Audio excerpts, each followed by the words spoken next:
여러분, 세계 정세부에 다시 오신 것을 환영합니다. 여러분, 이란은 이미 붕괴를 시작했습니다. 알리 하메네이는 곧 물러나야 할 처지로 보입니다. 왜냐하면 이런 시위의 파도가 지금 폭발적으로 번지고 있기 때문입니다. 국내의 사람들은 결코 포기하지 않았고 여전히 매우 큰 규모로 계속 거리로 나서고 있습니다. 그런데 밖에서는 움직임이 점점 더 대담해지고 있습니다. 이란 국영방송 채널 전체가 해킹당했고 리자 팔라비 왕세자의 메시지가 송출되었습니다. 이것이 무엇을 의미합니까? 인터넷이 끊긴 상황에서도 국내의 사람들은 외부에서 오는 메시지를 계속 충분히 또렷하게 받아들인다는 뜻입니다. 입을 막아도 소리가 새어나오는 세상인데 이런 걸 두고 통제라고 부르는 건 러시아가 우크라이나를 짓밟으며 그걸 명분으로 포장하던 장면을 떠올리게 합니다. 이름표만 바꾼다고 현실이 바뀌지는 않지요. 그와 동시에 이스라엘과 미합 중국은 이란 주변에 매우 큰 규모로 군사력을 구축하고 있습니다.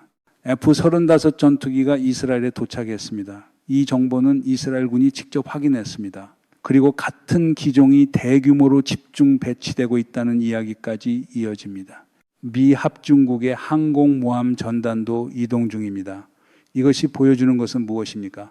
내부와 외부에서 동시에 이란을 압박하는 힘이 점점 커지고 있고 최고 지도자 알리 하메네이가 물러날 시점이 점점 더 가까워지고 있다는 뜻입니다. 안정이라는 단어가 가장 빨리 유통되는 때는 대개 불안정이 이미 현실이 된 뒤라는 점에서 이 장면은 참으로 아이러니합니다. 이제 저는 여러분과 함께 이란 국영방송 채널 전체 해킹 사건에 대한 첫 번째 업데이트 메시지들을 차례대로 살펴보겠습니다. 정보에 따르면 서테헤란의 황금 시간대인 밤 9시 30분 이슬람 공화국 국가 소유의 모든 텔레비전 채널이 해킹당했습니다. 해킹 이후에는 시위 영상들이 삽입되었고 레자 팔라비 왕세자의 메시지가 함께 붙어 10분 동안 연속적으로 송출되었습니다. 여기에서 여러분은 엘리 데이비드 박사가 채널을 하나씩 넘겨가는 장면을 볼 수 있는데 어떤 채널을 돌리든 레자 팔라비 왕세자의 화면이 나옵니다.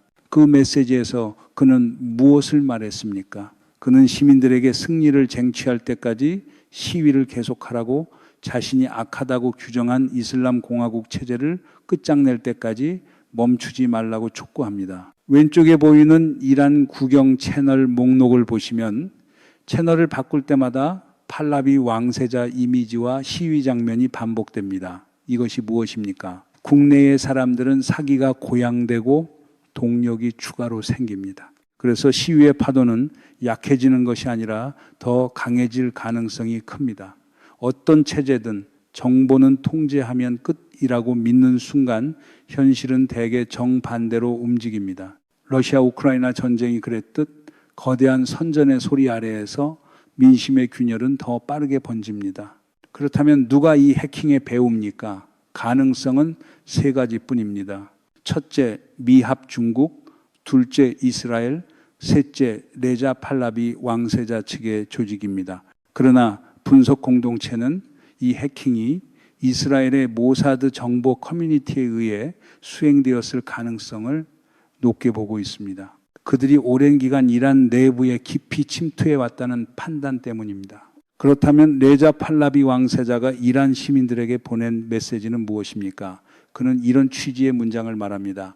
나는 이란으로 돌아가겠다. 이란 국민이 나에게 지도자가 되어달라고 요청했다. 이란 국민은 거리에서 그리고 자신의 집 안에서 손을 떨지 않는 권력에 의해 학살당하고 있다. 그래서 그는 이란의 민간인 12화살이 아니라 12천이 아니라 12알리피 아니라 한국어로는 12,000명에 해당하는 수치가 불과 48시간 동안 학살당했다고 주장합니다. 단 이틀, 그 짧은 시간 안에 말입니다. 그리고 현재 총합은 16,500명 수준으로 올라갔다고도 말합니다. 이란 내부 상황은 더욱 악화되고 있습니다. 고위 관료들, 특히 외교 관료들은 외부와 연결되는 통로를 갖고 있고 해외에서 망명을 신청하면서 가족과 자산을 먼저 빼돌리고 있다는 서술이 이어집니다. 국민에게는 버텨라를 요구하면서 본인들은 먼저 나가서 버티겠다는 식이라면 그건 국가가 아니라 자기 보험의 문제겠지요. 러시아 우크라이나 전쟁에서도 비슷한 장면들이 있었습니다. 젊은이들은 전장으로 끌려가는데 특권층은 더 안전한 곳으로 이동하고 그 모든 것을 조국이라는 단어로 포장합니다. 한편 군인들 사이에서도 동료들에게 국민 편에 서라는 호소가 나옵니다.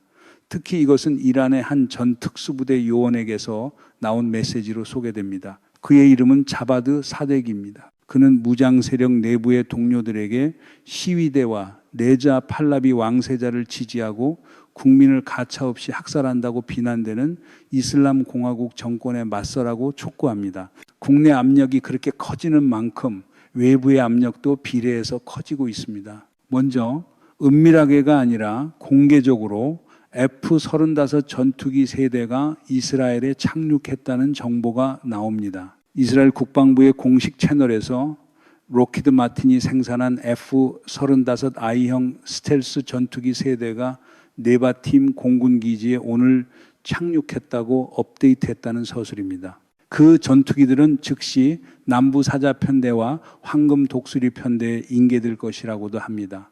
심지어 그들은 이란과의 전쟁은 계속된다는 취지의 표현까지 덧붙입니다. 그리고 그 전쟁이 시작된 이후 F-35계열 편대가 공격과 방어 임무에 지속적으로 참가해 왔다고 말합니다. 여기에서 끝이 아닙니다.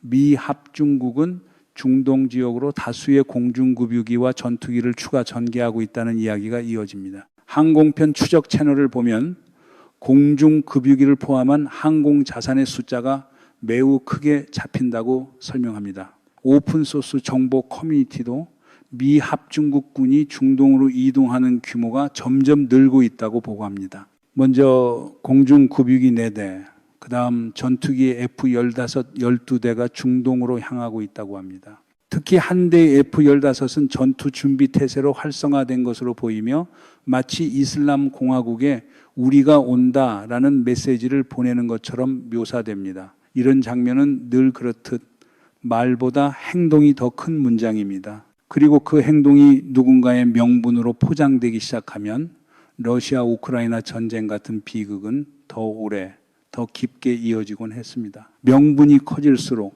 잿더미도 커지니까요. 그와 동시에 미 합중국의 항공모함 USS 에이브러햄 링컨도 아라비아 해로 이동 중이라고 합니다. 그리고 말라카 해협을 이미 통과했으며 현재 속도라면 23일 즈음에 중부사령부 관할 해역에 도착할 것이라는 추정이 제시됩니다. 서술상으로는 앞으로 사흘에서 나흘 정도 남았다는 표현이 나옵니다. 다만 미 합중국은 링컨이 도착할 때까지 기다리지 않고 그 전에 공격을 시작할 수도 있다는 관측도 함께 붙습니다. 정리하면 무엇입니까? 이슬람 공화국 이란 정권에 대한 압력은 국내외에서 동시에 더 커지고 있습니다. 그리고 미합 중국의 첫 번째 목표는 알리 하메네이를 겨냥할 수 있다는 주장으로 이어집니다. 그래서 이제 우리는 이 인물이 누구이며 미합 중국이 그를 어떤 방식으로 다룰지를 분명히 할 필요가 있습니다. 이란의 모든 불안정과 위기는 결국 한 사람을 중심으로 돌아간다고 말합니다. 바로 아야톨라 알리 하메네이입니다. 서술은 이어집니다. 그는 경제, 정치, 통화, 그리고 물 같은 생존 인프라까지 이란 사회의 거의 모든 위기를 만들어냈다는 비판의 대상으로 제시됩니다. 그런데 시민들이 거리로 나와 개혁과 수정을 요구하자 그는 고치기는커녕 시위대를 폭도, 테러리스트로 규정했습니다. 그리고 그 배후 조종자로 바다 건너에 미 합중국 대통령 도널드 트럼프를 지목했다고 합니다. 그 다음에는 모든 죄를 트럼프에게 뒤집어 씌우고 트럼프가 선동했고 트럼프가 배후에서 조종했다는 식으로 몰아갔다는 서술입니다. 심지어 그는 트럼프를 국제적 범죄자로 규정하고 이란 법에 따라 수배하고 재판해야 한다는 수준까지 나아갔다고 합니다. 이제 저는 아야톨라 알리 하메네이가 누구인지 더 깊게 살펴보겠습니다. 그는 1989년부터 지금까지 이란의 최고 지도자입니다. 이란 정치 체제에서 이 직위는 대통령보다도 더 높은 권력의 정점으로 묘사됩니다. 그는 국가 원수이면서 동시에 군 통수권자이고 정치, 군사, 경제, 외교, 국가 안보 등 모든 중대 사안의 최종 결정권을 갖고 있습니다. 어떤 중요한 정책도 그의 승인 없이 통과하기 어렵다고 합니다. 헌법수호위원회와 사법 시스템을 통해 그는 행정부, 입법부, 사법부 세의 권력을 직간접적으로 통제한다고 설명됩니다. 사실상 그는 이슬람 공화국의 절대 권력 중심이라는 것입니다. 가난한 성직자에서 혁명가로 알리 하메네이는 1939년 4월 19일 시아파 성직자 가정에서 태어났다고 합니다. 어릴 때부터 꾸란과 이슬람 신학 교육을 종교기관에서 받았고 아주 이른 시기부터 정치 활동에 참여해 서방 친화 왕정인 샤 무하마드 레자 팔라비 체제에 반대했습니다. 그 과정에서 그는 여러 차례 체포되고 3년 동안 유배되었다고 합니다. 부패와 불평등, 그리고 서방 영향력에 대한 사회적 불만이 쌓여 1979년 이슬람 혁명으로 이어졌다는 설명이 뒤따릅니다. 하메네이는 혁명의 핵심 인물 중 하나였고 대야 야톨라 루홀라 호메니의 측근 동맹으로 제시됩니다. 혁명 이후 이란은 신정 국가가 되었습니다. 정치 권력과 종교 권력이 밀착된 체제이며 정점에는 최고 지도자가 있습니다. 그는 국가의 종교적 의지를 대표하는 존재로 간주됩니다. 체제는 초기에부터 반서방 노선을 견지했고 이스라엘을 핵심적으로 규정했으며 이슬람 세계에서 이란의 영향력을 확대하려 했다고 설명됩니다. 암살 시도에서 살아남고 권력 정상으로 올라서는 과정도 등장합니다. 1981년 하메네이는 녹음기 안에 숨겨진 폭탄이 그의 바로 옆에서 터지는 사건으로 거의 목숨을 잃을 뻔했다고 합니다. 이후 모하마드 알리 라자이 대통령이 암살되자 하메네이는 이란 대통령으로 선출되었습니다. 재임 기간 그는 반서방, 반미 성향의 강경 노선을 보였고 친미 자유주의 경향에 반대했다고 서술됩니다. 또한 이란 이라크 전쟁의 핵심 지도자 중 하나였으며 이란 이슬람 혁명 수비대인 IRGC, 즉 혁명 수비대와 매우 긴밀한 관계를 구축했다고 합니다. 1989년 호메이니가 사망한 뒤 하메네이는 규정상 최고 성직자 등급에 미치지 못했음에도 후계자로 선택되었다고 합니다. 이를 합법화하기 위해 이란 헌법이 개정되었다고 서술됩니다. 그때부터 그는 공식적으로 최고 지도자가 되었고 권력 구조를 단단히 구축해 파벌을 균형 있게 다루는 듯 보이되 누구도 자신의 권력을 넘지 못하게 만드는 체계를 만들었다고 합니다. 균형이라는 말이 종종 그렇듯 실제로는 한쪽으로만 무겁게 기운 저울을 균형이라고 부르는 순간이 있지요. 러시아 우크라이나 전쟁에서도 폭력의 저울을 안보라고 부르던 장면이 반복됐습니다. 이름만 번지르르 해도 무게는 그대로입니다. 종교 내부에서도 논쟁이 있다는 설명이 이어집니다. 일부 고위 성직자들은 하메네이를 진정한 대아야톨라로 인정하지 않는다고 합니다. 그러나 정치 권력과 국가기구 통제를 통해 그는 절대적 지위를 유지해 왔다는 서술입니다.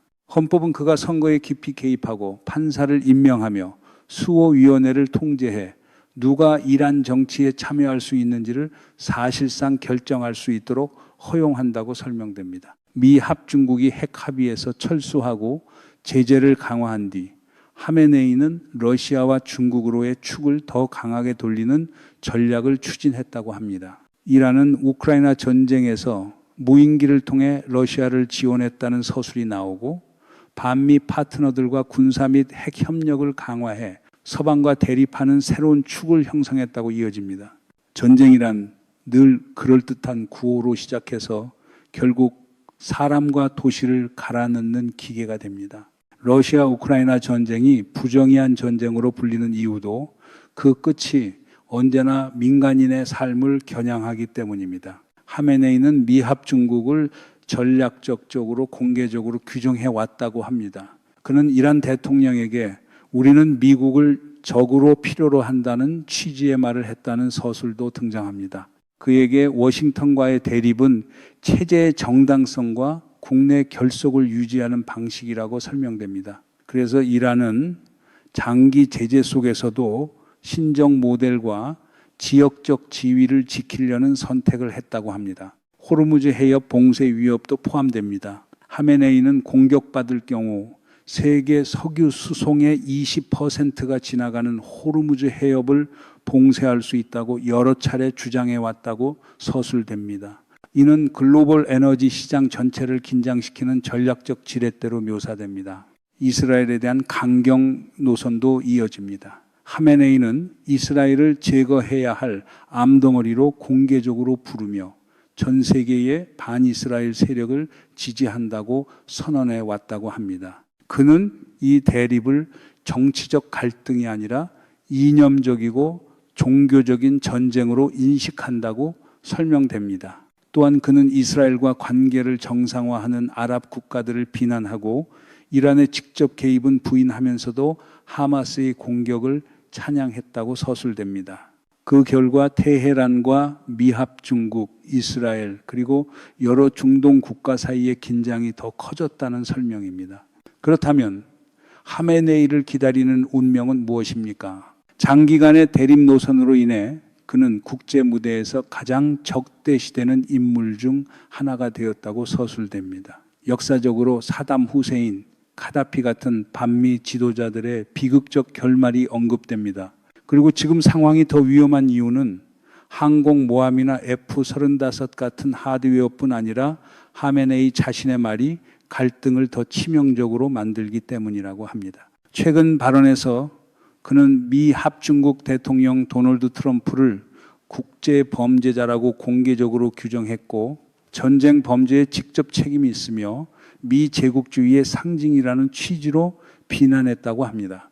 이것은 외교적 언어가 아니라 정면 정치 도발이라는 서술입니다. 그는 단지 미합 중국을 비난하는 것이 아니라 갈등을 개인화하며 트럼프를 상징적 표적으로 만들고 있다는 설명이 이어집니다. 신정 지도자가 공개적으로 미합 중국 대통령에게 범죄자라는 딱지를 붙이는 순간 타협의 문은 닫힌다고 말합니다. 문을 닫는 건 쉬워도 그 안에 쌓이는 압력은 누군가 대신 책임져 주지 않습니다. 러시아 우크라이나 전쟁에서도 말의 수위가 올라갈수록 돌아오는 건 협상 테이블이 아니라 더 큰 파괴였습니다. 말이 전쟁을 부추기면은 결국 말이 아니라 사람이 죽습니다. 그렇다면 하메네이는 왜 트럼프에게 직접 맞서려 합니까?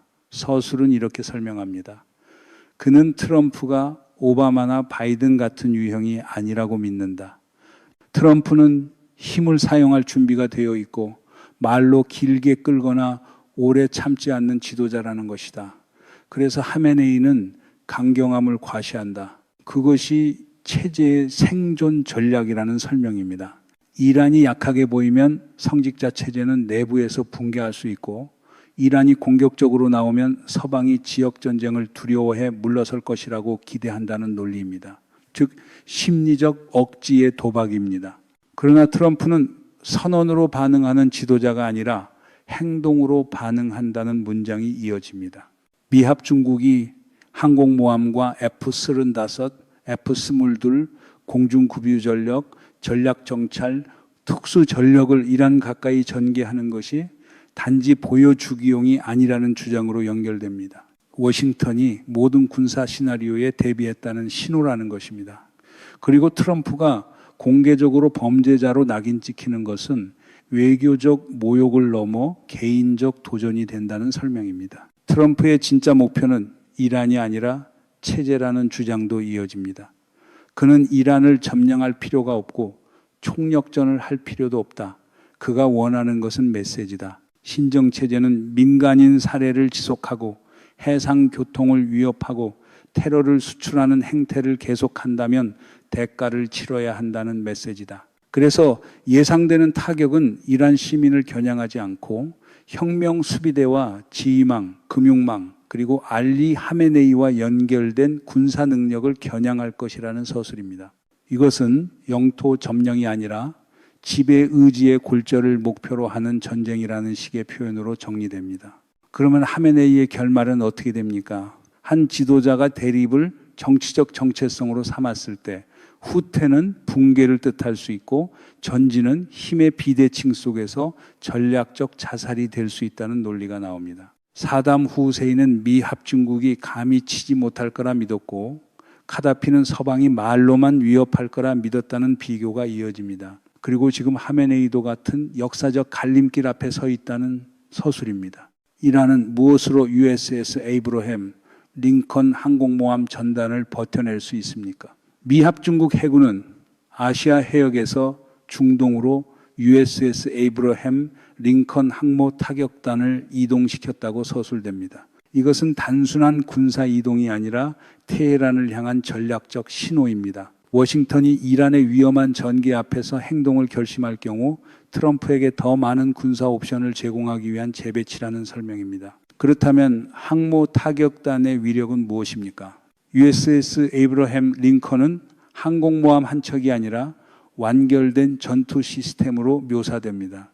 비행 갑판에는 F-35C형 스텔스 전투기, FA-18 슈퍼 호넷, 그리고 E-2D 호크아이 조기 경보기 같은 항공 전력이 탑재된다고 합니다. 주변에는 알레이버크급 구축함들이 배치되고 수직 발사 체계를 통해 장거리 토마호크 순항 미사일을 발사할 수 있다고 설명됩니다. 이 전단은 방어 능력뿐 아니라 지상의 병력을 상륙시키지 않고도 수천 킬로미터 거리에서 정밀 타격을 수행할 능력이 있다고 서술됩니다.